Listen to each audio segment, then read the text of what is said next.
Welcome to PM Express Business Edition. There's talk about the economy being on a rebound because some of the sectors have started showing some impressive numbers that could get all of us excited. But what will this mean when it comes to raising revenue? If economic activities are picking up, definitely has an impact on revenue.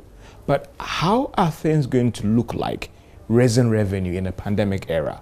Last year we saw the numbers and they were quite good. Will they be the same for this year? And also there's talk about the introduction of the National ID card, which is supposed to expand the view of GRA when it comes to raising revenue. Well, let's look at raising revenue in the midst of a pandemic. And as I have the Commissioner General of the Ghana Revenue Authority, Mr. Amishadai Osomwa, or Reverend Amishadai Osomwa, to help us understand and appreciate the issues on the ground. Thank you so much, sir, for welcoming us to your office. And how are things? I mean, we saw last year we were so much worried about the numbers, but it appears things were not that bad. Thank you very much, George, and you're most welcome. And thanks for the opportunity for us to interact and to share on revenue matters. And also, I want to extend greetings to your our viewers. Yeah, that's now right. That I'm with you. Not on radio, I know, don't worry. Yeah, I think that a pandemic era, as we have said, is a challenging time. And last year, the environment was quite challenging, and we had to put in so many different measures and plans to be able to achieve what we did. And we know that this year will not be any different. So it's basically we're trying to position ourselves with various measures that will ensure that we'll be able to get to what we have targeted for ourselves. If you recall, last year we had original budget of 47.2 billion, which was later on reduced or revised to 42.7 billion. And then we've had our determination was to ensure that at least we achieve or exceed the 42.7 billion. And we had to put in a lot of measures, which I'm sure we'll talk about later. And we're able to come in for 45.4 billion, which therefore exceeded the target by about 2.6 billion. There are a number of areas that did well, other areas also had challenges. But generally, the environment was very challenging. I remember during last year, I got back to you and I was surprised that in the midst of a pandemic, the numbers were still good. I mean, what did you do differently in trying to quickly turn around things in the challenging times to still bring in these numbers? You're not the only one. I think even around October, September, when we have our meetings with the various ministers and sectors, and I do say that we are sure that we will exceed the 42. Sometimes the question that comes to me was, are you a magician? Exactly.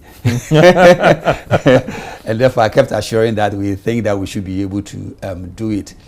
There were a number of things that we had to focus on to be able to get to the 45. In fact, if you look at, I'm here to get all the figures because not all the African countries are published, but you look at overall global, you see that most of the countries saw a year-on-year decline.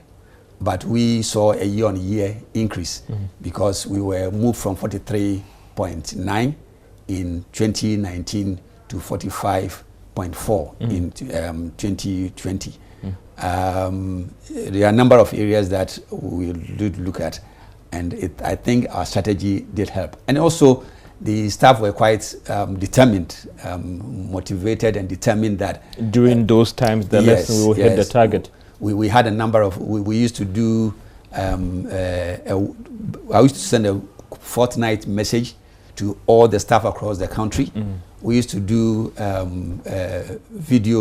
virtual meetings with all the staff, as many as can. In fact, there was one that we did, almost about 300 people dialed in. Connecting. Connecting. Wow. And they were asking questions from anything at all as far as the whole staff is concerned.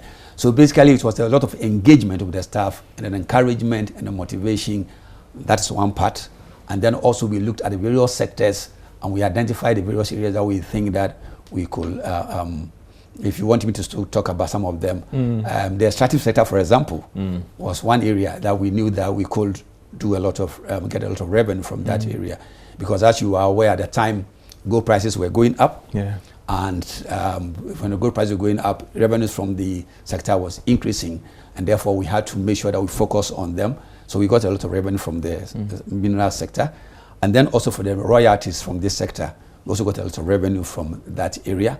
And then we also introduced a controversial 3%, which I know that I've heard a number of people argue about it. But clearly, sometimes when they put the argument across, this is a tax that is a withholding tax. Yeah. And it was, came in the 2015 Act, the 29896. And when it was introduced, it was at 10%. And people argued and argued and argued. And then later on, in 2016, it was revised and reduced to 3%.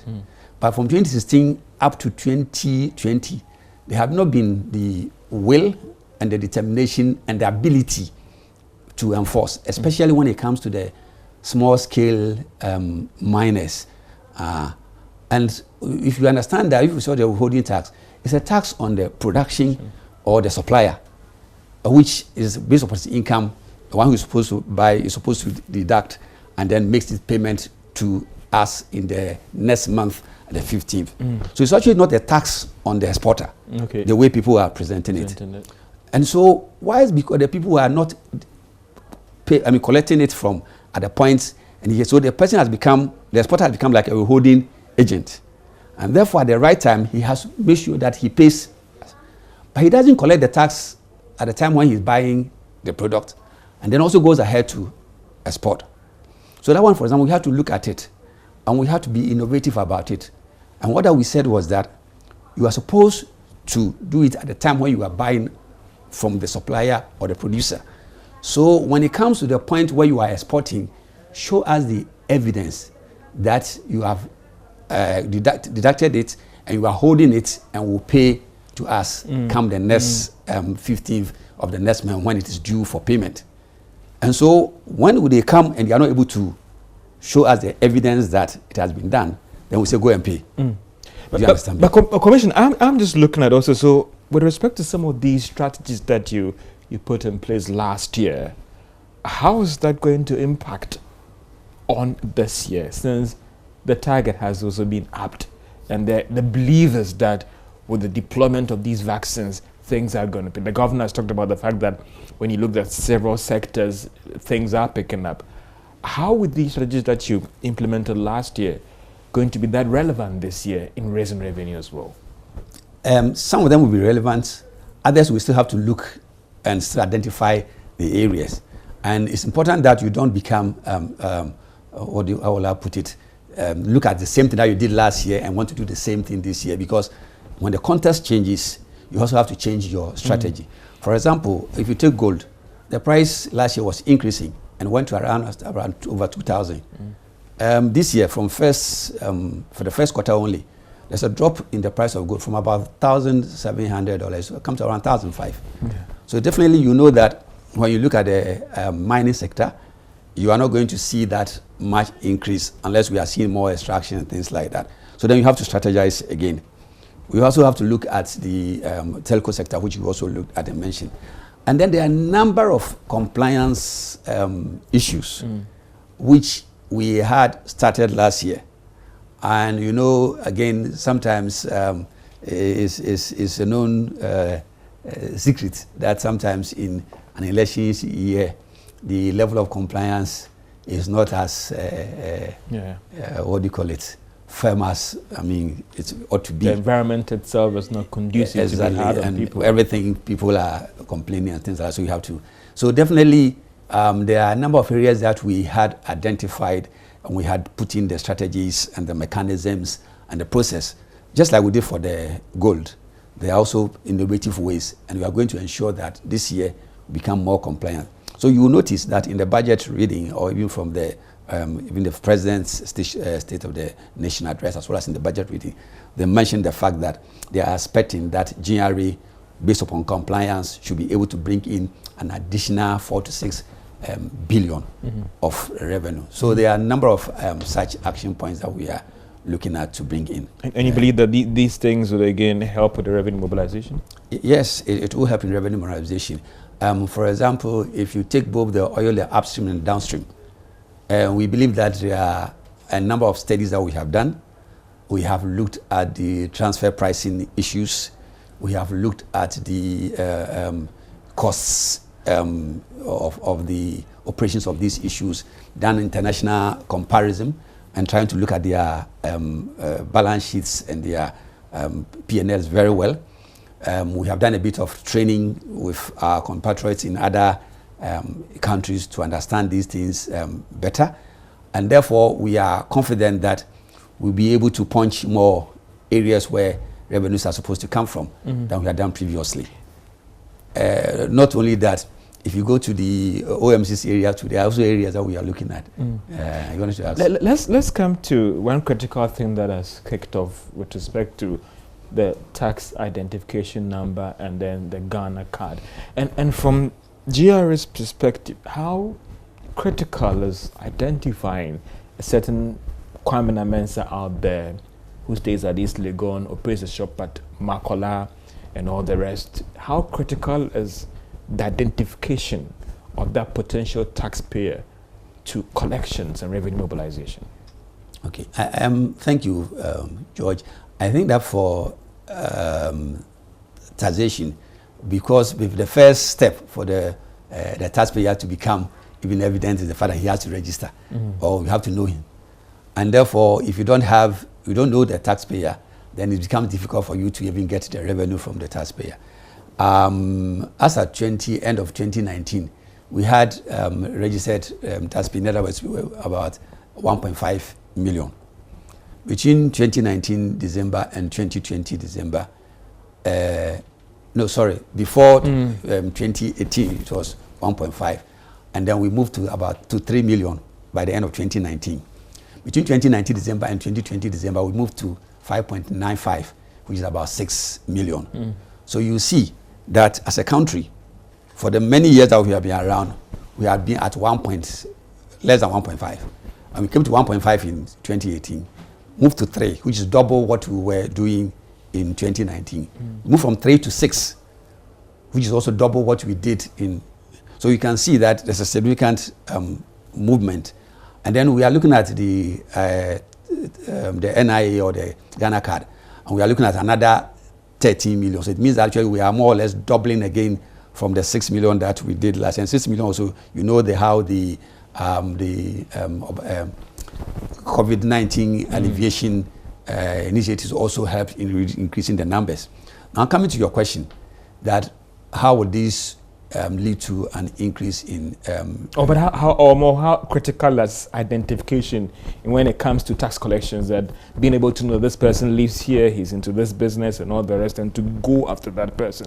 After all, there are some who say, listen, there are lots of businesses out there that are not paying taxes, and we know these businesses. So what would be the game changer that now that you have that opportunity to identify Jojo Mensah, Amasafo, and all those people that are out there that are gainfully employed and they're in business and they're living in a prime area? Not to talk about property tax, that's be another time. I'll talk about property tax as well. Yeah. Okay, we have strategically positioned ourselves. What we have done is that we have done a study and looking at the numbers, and we have tried to use the various assumptions to look at how much we expect from these additional numbers. We have looked at various variables that come into play to be able to work out and be able to determine. And I don't want to give you the figures immediately, but right now I can say that I know the kind of figure I'm expecting from the additional numbers that are coming in. The 13 million that is coming in? Yes. I with my team and my research department, we have done analysis. We have looked at historic trend. We have looked at what happens in other countries in terms of the proportion of increase in tax registered taxpayers to the tax paid. We have looked at the portion that comes from the PAYE element. We have looked at the country that comes from the personal income tax element. We have looked at an average of what is paid when the thing increases. We have been able to work out and say, if we can measure ourselves that by end of December, if we had got, say, 2 billion from these people, then we have done well. If we get, say, 500, then we haven't done well. So based upon that, now the next thing that we have done is to see that what strategies will we adapt to ensure that we go out and get there. And the three strategies includes picking the those who have now come on board, engaging them one-on-one because we have their numbers, we have their residences and all that, engaging them one-on-one and trying to identify what task types that they are eligible to enroll on, and then we enroll. And then once we enroll, we have to also move into ensuring that we are being compliance and filing. You see that, for example, in the new budget, even though we have waived we have suspended the tax stamp for the small tabletop. But what we are going to insist on is that for you to enjoy that services, you have also got to be compliant and filing ensuring that whatever you are required to do, you have to give us the data. And as you grow over time, we'll be able to come back to you. So I think that we have these strategies in place. And like I said, I have an idea of the numbers as to what I'm expecting from the number and then the action points. The economists will say all other things being equal, if everybody is compliant. You are right. And then. We are also going to put in a lot of measures towards compliance. Just like I told you about the goal where we have to be innovative to be able to get compliance. The same way, one of the things that we are going to do, and again, we are not only talking about the expansion, but also the depth or the penetration, or to the extent to which people, because some pay, but maybe they pay only a quarter or a tenth of what they are supposed to pay. Or it goes to George's pocket, maybe. That's also there. And then sometimes it's like the way the people say they pay tithe, but they find out that maybe they are only paying 2%, not 10%. Yeah. And we will find the same thing in the taxation. That there are a lot. So some of the initiatives I can quickly go around through for you is that we have set up a completely new department called the High Net Worth Individuals Department. Previously, high net worth was only a part of another unit. It was not a focused attention. And then based upon this data, as well as data that we are picking from the professional associations, so we are also doing that data matching. So we are getting the list of all the possible high net worth individuals. It cuts across everything. In fact, I remember recently we had to call one pastor and say, why are you calling me to be a high net worth? And so we have done your analysis. And then when we were chatting with the pastor, actually he came to my office and we were chatting. And then he said, I only sit on 2 boards. And I said, oh no, you sit on 5 boards. And he said, how do you know? I said, you sit on this board, sit on this board. And then he said, oh, that one I don't get anything. This one I don't get anything. So eventually he admitted that he sits on 5 boards and not 2 boards. Okay. Do you understand me? So it's because of the analysis that we have done. More data analytics that you're doing internally as well. Exactly. So once we do that, then the compliance comes in.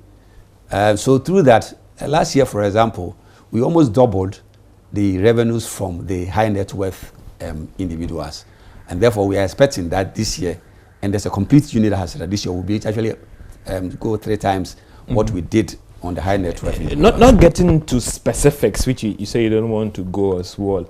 I can still give you some specifics. In terms of extrapolations, with respect to these 13 million that are coming on board, what would be the expected addition to revenue? Maybe about 10 billion Ghana cedis, maybe about 20 billion Ghana cedis. Also, on the background that the economy is expected to expand or even do better because of these vaccines that are being deployed. I mean, what round numbers are we looking? Not the exact that. Maybe we look, let's say, Job, we can look at bringing an additional 5 billion Ghana cedis to the coffers, an additional 10 billion Ghana cedis to the coffers, based on what we have done or these numbers that are coming on board.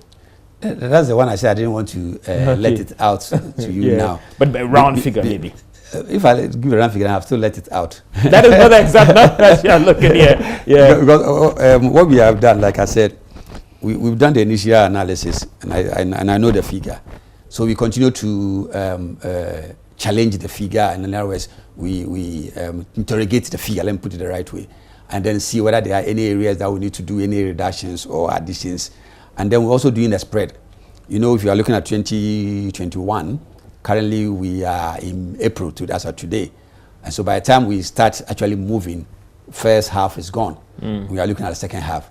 So the portion that we expect to get from the second half of this year is different from what we are looking for 2022 and therefore for 2023. So actually we have done a kind of a 3-year programming, and I still don't want to give you the figures. Okay. So, but at the right time I'll give you the figures. Okay. But I'm sure we have done. I'll be getting into how this whole card merger or replacement thing is actually going to be worked out. Okay. You've given a grace period and all the rest. So if I come and I still don't have a national ID, will I be barred from paying my tax and taking my money back home and all the rest? And what about what is also being done between your end and NIA to ensure that all the concerns are addressed as well? Moving forward as well, the issues of compliance, the issues about addressing businesses concerned timely and all the rest, and how that would impact on revenue mobilization in this pandemic era. This is PMA Express. You're looking at raising revenue in a pandemic era with the Commissioner General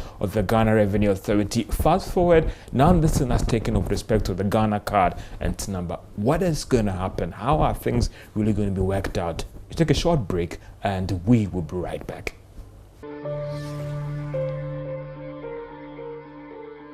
Welcome back to PM Express as we talk about raising revenue in the midst of a pandemic. Will things be that smooth for the Ghana Revenue Authority, or there are still some bumpy roads ahead? We're talking about the Ghana card and how that is also going to impact on collection. So it's taking off. What is changing, or what is going to change? Because there's talk about, I mean, there are several news flying around, not officially from GRA though, that I don't have a Ghana card, so maybe let me take my money back home. What is happening? Okay, I think fortunately we have issued together with the NIA some information out there, and from today a lot of other more information will be coming out to let the public know what the process is. So from today we have 14 offices. That is area that when you go, we can, when you come and you say you want to have a TIN, for example, today you will get your Ghana card, and that card that we give to you automatically becomes a TIN. So in all these 14 offices, when you go there, we have the NIA officers who are co-locating with us in the office, and they'll issue the TIN for you. I want to say the TIN, the Ghana card. Yeah. Okay. If you go to an office that we don't have the office the setup now, if they get you the TIN, then later on we still have to do the swapping, the transfer, or the linking, because we are going to allow the two cards to operate from now up to the end of December 2021. Then we'll completely phase out. So this is for those who are coming in for first time and they don't have a TIN, or they don't have a Ghana card, and therefore they will do the Ghana card to qualify for 10. Now, for those who already have Ghana card, some people have been asking, should I go and get it? No, you don't need to do anything. There are 2 steps that I'll talk about. For if you have your Ghana card and you don't have anything to do with us as at the moment, then you just stay on and have your Ghana card, which we are currently has transferred and are matching them to your TIN. So for anybody that hasn't got a TIN, we'll come out with the data, and then we'll be able to know those who have Ghana card but don't have TINs. You get me? Yeah. And those ones then are the ones that we will now start convert and give them a TIN automatically, and then we'll be able to start doing the compliance activities on them, as I mentioned. So that is the way it's going to work. However, if you are coming to do any activity with us, and you come in, and because we have done the conversion and you have your Ghana card, you'll be able to still do the transactions with the Ghana card. Now, our aim is that the 14 offices will increase to 63 by the end of the month. So they are deploying and moving on to most of our offices. So we have come out with the list. Now, if you are not in our office and you go to any of the other areas where NI is already doing the Ghana card, if you do the Ghana card, automatically it's become a TIN for you.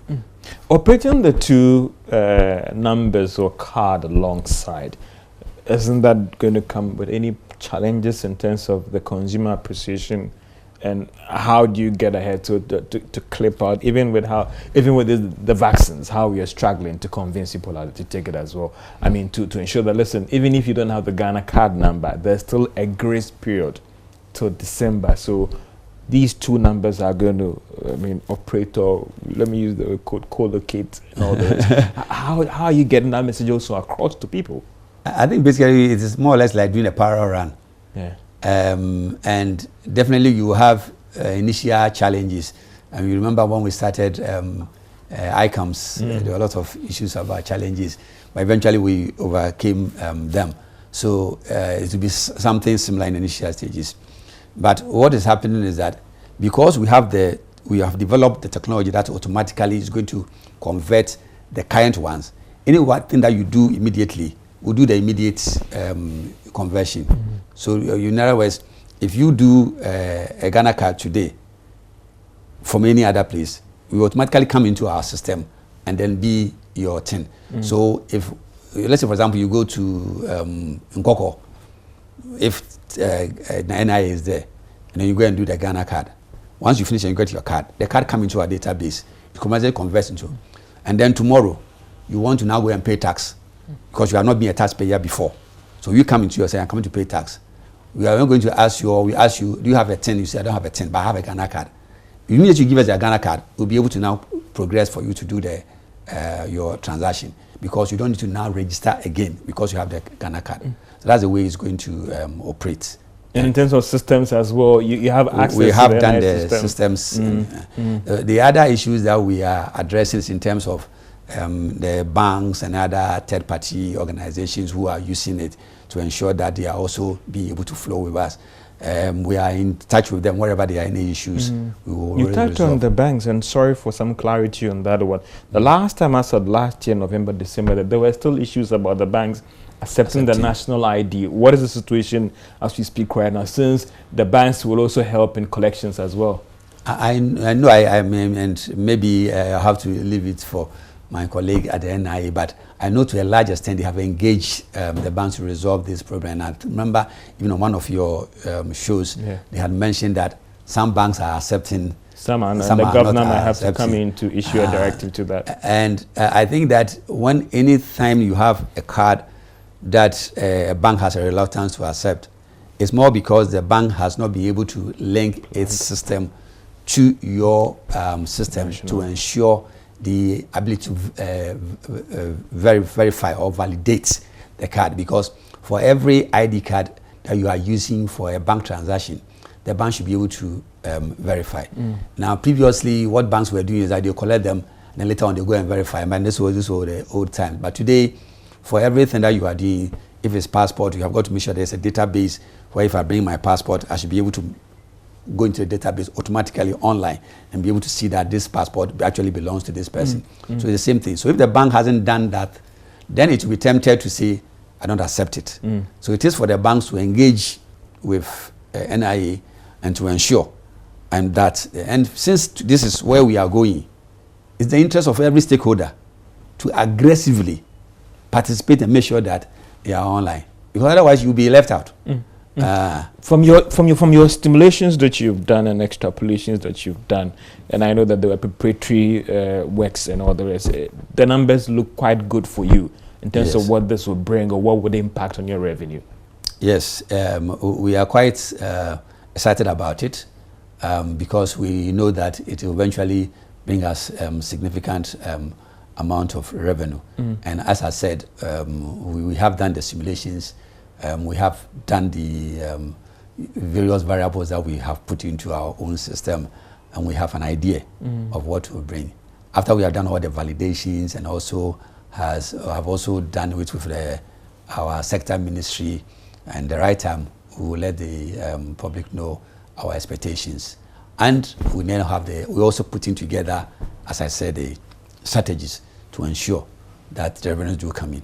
Apart from just the hard number or numbers collections or the tax collections as well, what would, and earlier on I asked you the question about identification, what would this also do for the whole revenue mobilization also? Because it's not just about the payment, even being able to identify one person, the kind of work it does, the fact that if George is operating a hotel, obviously at these times, you know, they are going through challenging times. So even your approach in collections might even vary from time to time. Now that you have the data sitting on your decks?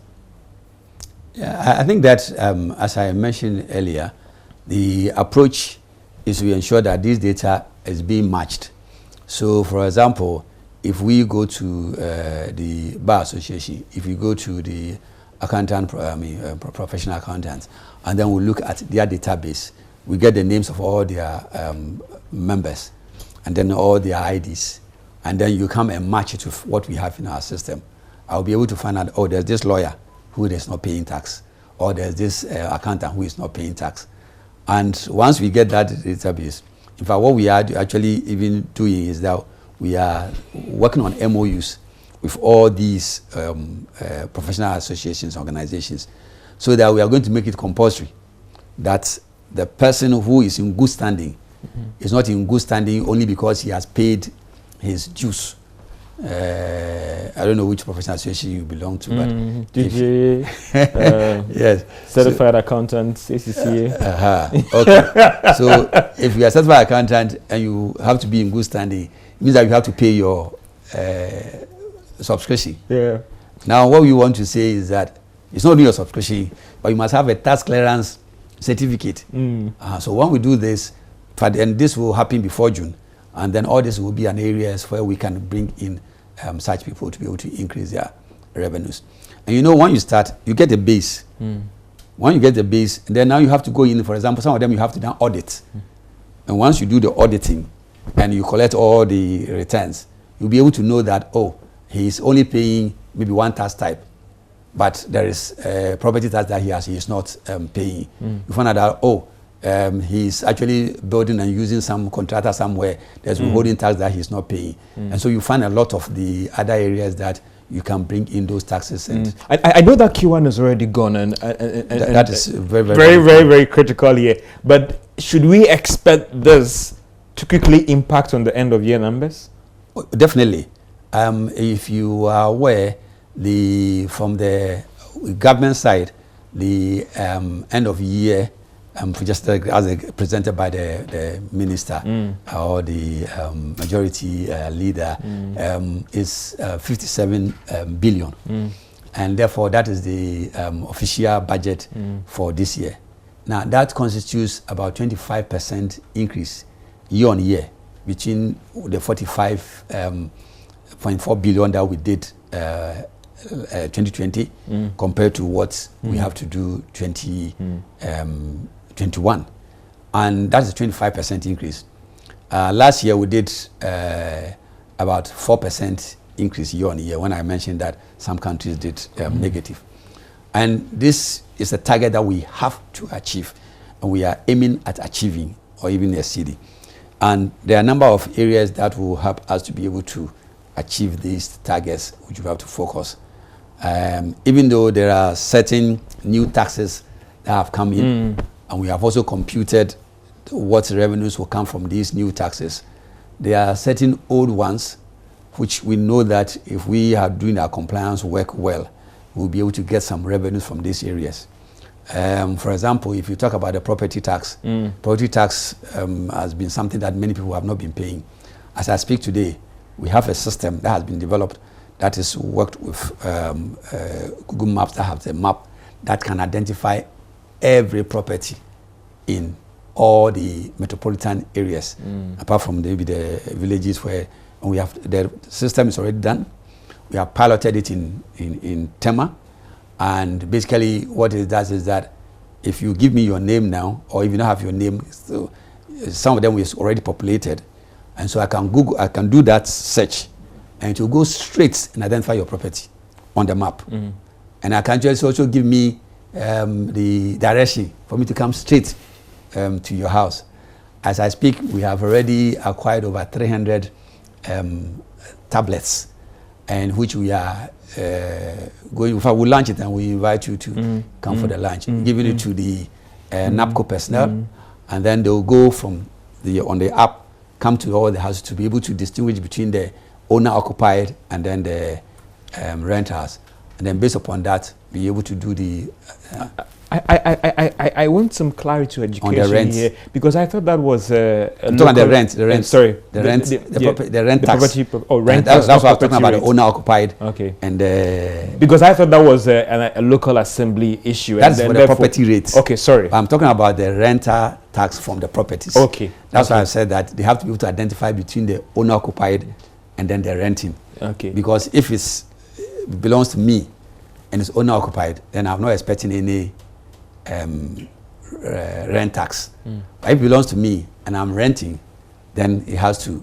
And also what we have done with that app is also the fact that we are even giving a window to the property owners themselves to even do amendments. But amendments that doesn't automatically go into the final database. Yeah. It's an amendment that flows for us to double check, and we allow it to flow in, such that if I have a property and today I'm living in, but for some reason I have to move and then rent it out, I can go there and say this property, which was previously owner occupied, is now rented, and then we'll be able to come for your. If you don't do it and we come and visit and we find out that the property has moved from owner occupied to renter, and you have still not paid the taxes, then you know the issues about non-filing and penalties and non-declaration. But already the rental taxes are being paid, just that you are now improving on the compliance level to help with the mobilization, right? The volumes and the expectation from the rental tax and compared to what we have is woefully below what we expect. And therefore, with this app that we have developed, we are looking for to see a significant increase. I'm sure if you look around and look for property owners who are renting, I'm sure both commercial and even residential as well are paying the taxes. For those who are like companies and things like that, automatically because of their financials and because you do this thing, you definitely find it in their books and be able to get the renter tax. But for those individuals like you and I, who own properties and rent them out, if you don't come and file or make sure that you produce your returns on any time you bring us your tenancy agreements for us to be able to compute whether it is 3% or 8% or whatever, it depends upon the type of property that you are. And there's a lot of revenue there. If you look at Accra, look at Tema, look at the kind of properties that you see around, there's a huge opportunity in that area. What is the communication to the authority in terms of, you talked about these new taxes in terms of a take-off date, and you appreciate the laws better, so Parliament has given the Power Appropriation Act as well, which includes these taxes as well. All other things being equal, is it taken off from this month first, or there are still some legal T's and I's to be dotted before these new taxes will take? Because I know that you're going to factor that in your target. So based on the communication from the ministry or even from the budget office and all the rest, when are these taxes taken off? That if I go out, I'm aware that these taxes have been implemented and therefore those monies are going to the right coffers for it to be accounted for. I think it's both sides. We have those waivers or suspensions that we have done. And for them, those ones, we indicated when it will start. For example, the VIT, the Verified Income Tax, and the tax stamp suspensions, it was indicated start at the end of the second, quarter. So automatically, once the result is done, we will have to pay for the first quarter, and then the other ones we have to do. Now, when it comes to the other tax that were introduced, once the appropriation has been done, it's for the date that has been given is when we will do it. For example, if I come to you and I have to pay the tax in let's say, if I'm able to come to you in May, but it's supposed to start from the 1st of April, then it is your duty to ensure that you have started the necessary accruals, so that when we come, you have to make sure that you are paying from the date when the tax became due. So automatically, that is how it's going to work. There are specific ones like what we had with the communication service tax, where there was issues about the people tweaking their system and therefore not being able to calculate. If anything like that happens, we'll do administrative discussions, and then we'll see what is the best way to approach. I mean, I remember if last year when we did the communication tax, we had to engage with the players in the industry and then discuss with them and engage with the ministry, and then based upon the tweaking, we're able to determine the date when it will start. So this sort of engagements will also take place. But as far as possible, the effective date will be when the law was amended. Interesting. It means that if the law has been amended today, it is taken off today. Yes. I mean, what I mean by when Parliament has passed it, yeah. then it's taken off. I see. I'll come back and get your thoughts on compliance, because that is a very critical area, plugging those loopholes. Since primary school, I've heard this line about expanding the tax net, but it appears the net is still not big enough to capture everybody. This is PM Express Business Edition. As we look at raising revenue in the midst of pandemic, what are the loopholes that we need to plug to ensure that we hit the right revenue that we are looking for as a country? We'll take a short break and we will be right back. Welcome back to PM Express Business Edition, raising revenue in the midst of a pandemic. How easy or challenging would that be for those who are charged in raising the revenue? And before we went for the break, I was trying to get some clarity on these tax laws and what would mean and all the rest and blah, blah, with respect to the fact that now the Appropriation Act has been passed. So it means that these new tax laws or these new taxes they are taking off this quarter, right? Yeah, I think, as I was saying, once the president or once they has assented and whatever has been done and is already passed into law, I mentioned that some of them have their dates for implementation. So those dates that are already enshrined in the law becomes the date of implementation. And wherever there are no dates and it's come out, the date that is passed also becomes the effective date. Now, the issue about we being able to put everything together and coming to you does not necessarily change the date. Because, for example, if we come to you, because once it starts, you as the taxpayer will have to start knowing how you have to accrue to pay. Let's say, for example, if you talk about the banks, again, even though it will be a kind of end of the year thing, they have to start knowing how to accrue towards it and knowing that as part of their budget, this is the tax that they have to pay. When it comes to the ones on the levies on the petroleum and the other ones also, it's also the effective date that it will come, which it will start being applicable. So internally, we are also making sure that our processes and our things that we have to do also are done to ensure that it becomes effective as soon as it's passed.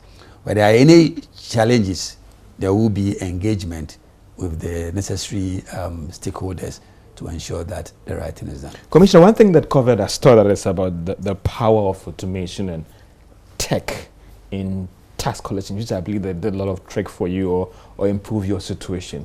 As we speak right now, the authority, what is the status of automating collections to make it easier for me and those businesses out there that want to be tax compliant and committed to their taxes, but they are struggling in connecting with you and not walking to your office's queue and all the rest to pay the taxes? What is the status of your whole automation process? Yeah, I think one of the things I mentioned to the staff when I met them at the beginning of the year is the fact that for us, we don't want to sing the refrain that says because of COVID, but we rather want to say in spite of COVID.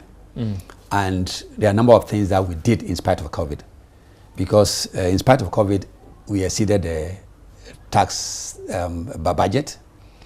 In spite of COVID, we implemented the ICAMs and ensured that for the first time, now people who are paying their custom duties do not need to go and look for two banks and be able to pay either by cash and depositing it to the bank. Today, if you can pay your custom duties through almost all the banks, except the bank who has not been able to link, but more, as at the time I last checked, almost about 20 banks have all been able to, about 18 banks have already been signed on. And you can pay by all the methods, either through the Ghana.gov platform. You can pay with your card, you can pay by Momo, you can pay by bank transfer, you can pay by ACH, you can pay by SWIFT. And therefore, you don't need to go into two banks to go and pay. And this has happened for customs. Last year, we started also the online filing for most of the tax types. And it also happened last year.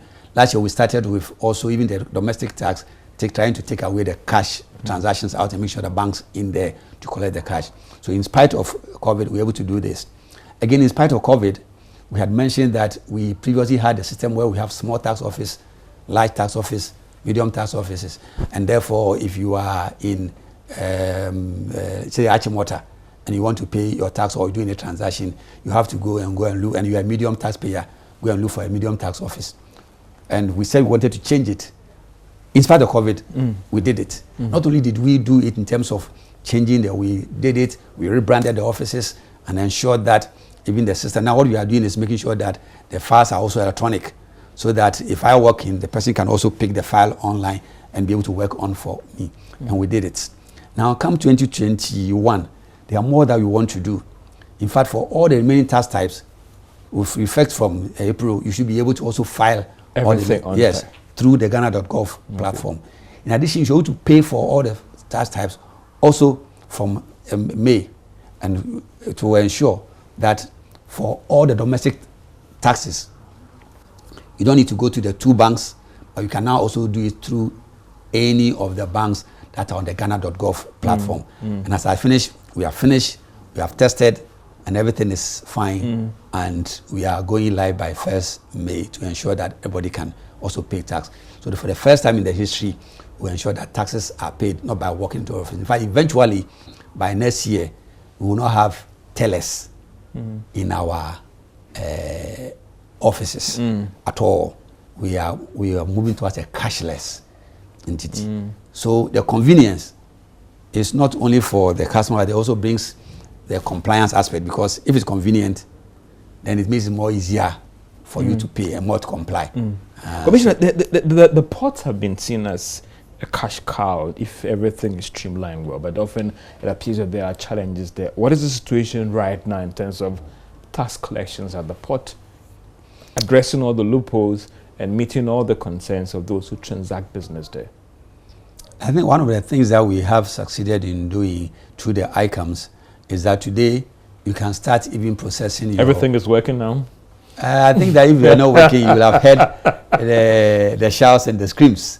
And since you are not hearing them, then you know that things are working. Okay. We'll go back there to check. Oh, okay. But I think that I have also seen that there's a significant improvement. One, people are able to start even putting their declaration and doing the declaration even before the ship arrives. And therefore, if you say that you have delayed and you cannot pay your tax and you are going to demurrage, it is because you yourself didn't start early. Because you actually don't need to wait for the ship to arrive here to process it. In fact, you can even finish and pay the tax before the ship arrives. So if you, and then we have also done it such that today, like I said earlier on, you can pay through any of the banks.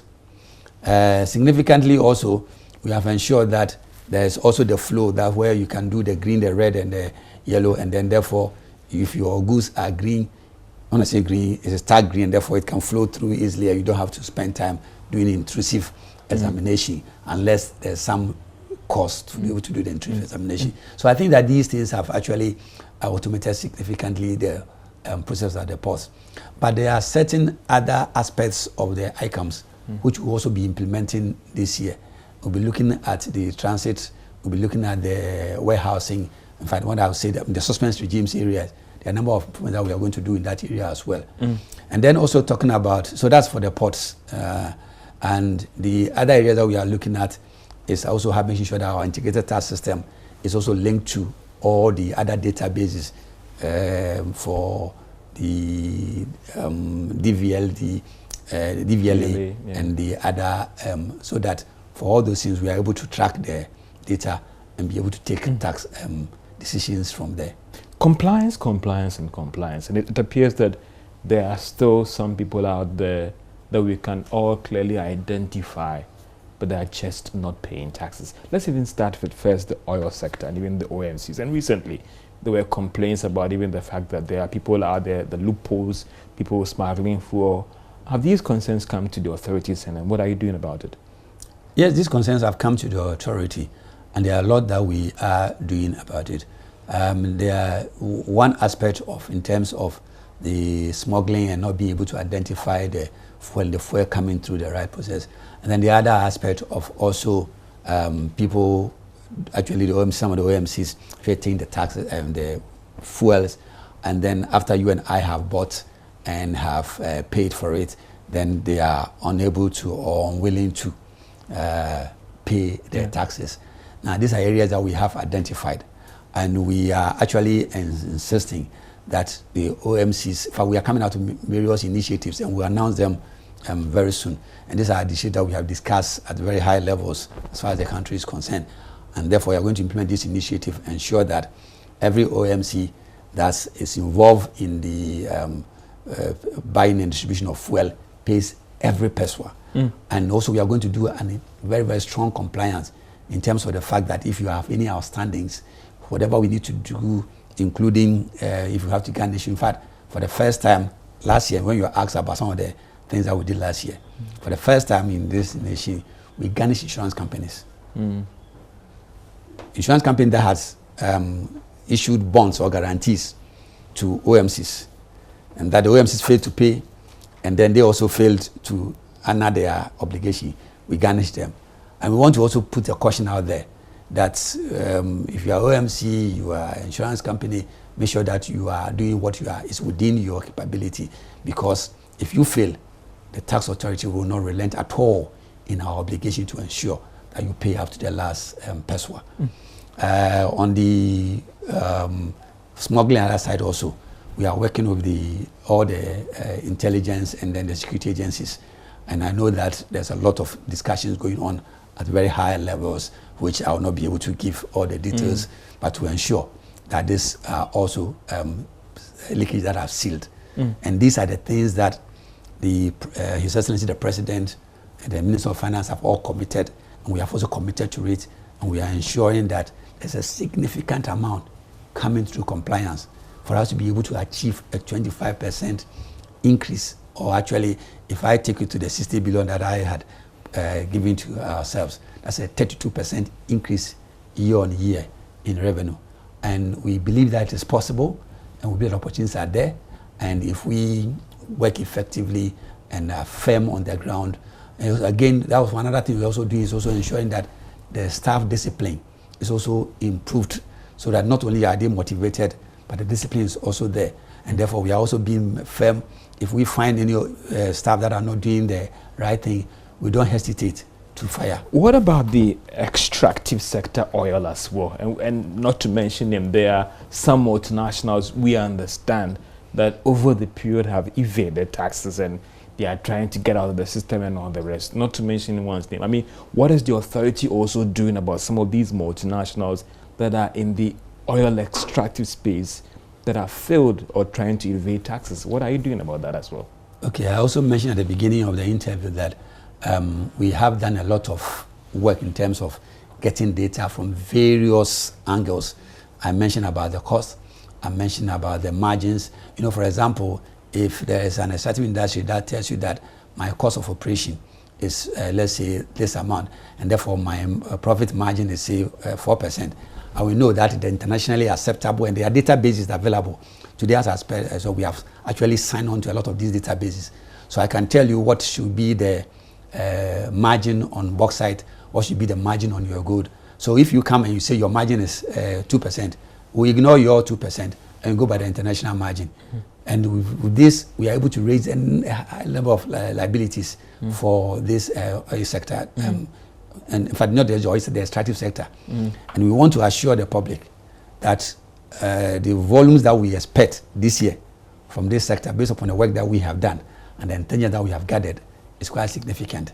And we will not relent in making sure that we get the revenue. I'm sure come to the end of the year, we'll be able to see that this has actually happened. In terms of holding them accountable as well, if, for instance, a Georgia multinational that was extracting oil from one of the fields, and over the past 5 years it has been established that I failed to pay X amount of taxes, are you going to go back and make sure that those taxes are paid? Because there are even instances where some are trying to get out of the system and they are struggling to get their tax client certificates and all the rest. Are you getting the assurance from me that every money that is due to the state to be collected from this multinational? I can assure you 100%. And I think you made the point that you've heard from what you said, that some people are not getting the tax grant certificate. We are not going to give a tax grant certificate if we have not satisfied us that all the taxes that are due have been paid.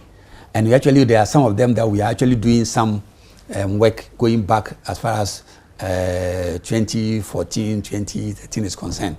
And if we do those ones that we find anything that is due, we also have to pay.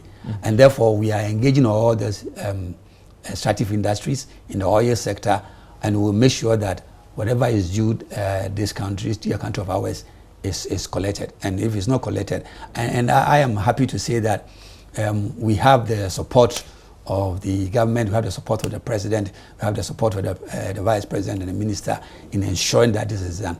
And I like the political will that I see to ensure that we collect these monies. So what is happening to the voluntary, is it complaints, but where you were encouraging people to come forward and report maybe Auntie Florence, who she's not paying her taxes out there and all the rest. What is the status of that as well? What has she been doing? In fact, the significant revenue has come through the this what we call it, the whistleblower. Yeah. But the act is there. The government is working on making sure that the act becomes very effective, and I've had discussions with the minister, and we know that before the first half comes to an end, we'll have actually ensured that the act is very effective. But whilst we are even working on that, we ourselves also came up with the whistleblower reward strategy, and we announced last year. We also continue to announce it, and I want to assure you that we have received a number of inputs. Quite significant. Yes, and people have taken away from, not only have we gained revenue, I've seen people who have taken 20,000, 30,000, 40,000 from this organization by whistleblowing. And so I want to encourage the Ghanaian public that there are still opportunities for you to make some significant incomes if you do the whistleblowing. Because if you blow the whistle, we'll take it up and ensure that the right thing is done and the money is collected. We appreciate that GRA has to go out and collect the monies that is due the state. One criticism of the GRA is about not being business friendly, and I appreciate the challenges that businesses are going through and all the rest in terms of working out arrangement with them where it can even defer payment, signed in bond with them, that even influence this whole tax board being established and all the rest. What is GRA doing in the new phase of GRA to ensure or to deal with the problem where businesses out there accuse you of not being, you are insensitive, you don't appreciate the challenges they are going through, and it's all about the taxes, and the taxes? On the contrary, I think that we are actually aiming at being very, very tax-friendly organization. We have set up a separate unit called the Customer Experience Unit. And the aim, even though we used to have customer experience, but we need to make sure that there's a focus, so that just like the way the banks go their largest to show that the customers are happy, we have this being implemented. We are setting up a new call center that will ensure that there's a 24/7 availability for customers, for that matter. And actually, you are actually moving from calling the taxpayers, customers to be able to reach us, so that we can be able to address their needs.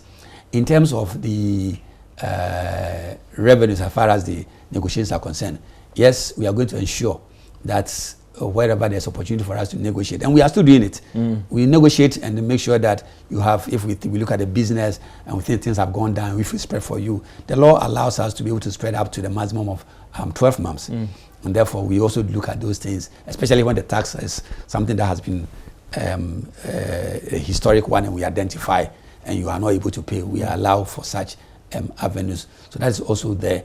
And then we also, the appeals, tax appeals board is also being established, and it's being established from the Ministry of Finance, because they have the legal rights or authority as per the law to establish it, and I know they are working on it, so that if you have any liability that you are not happy with and you want to appeal, you can appeal. Apart from appealing to the Commissioner General, if I give my ruling, you are still not happy, you can appeal to them, and they're also there. And it's one of the things that will happen this year. It appears time is not our best friend at this time that we're having, but in your final words as we wrap up, and what do you have to tell businesses hitting the revenue target and more of all hands on deck to ensure that we meet this target? Your final words, sir? I think that what I want to say is that we are in a period where as we started with, we're in a pandemic period, but unfortunately it brings out a lot of expenditure. And we think that there are a lot of opportunities for us to be able to raise the necessary domestic revenue to meet these challenges so that we can reduce our borrowing. And therefore, I want to appeal to all Ghanaians that wherever you know that they are taxed, so that we don't only talk about expansion, but also deepening, so that whatever you have to pay, you have paid. And we, as a tax authority, also will continue to ensure that we make the tax relationship friendly. We make it convenient so that it becomes more easy for you to comply. But we also want to say that if at the end of the day you still don't want to comply, whatever enforcement action that we have to do, including prosecution, will be done. So we'll make sure that there is the carrot and then there is the stick.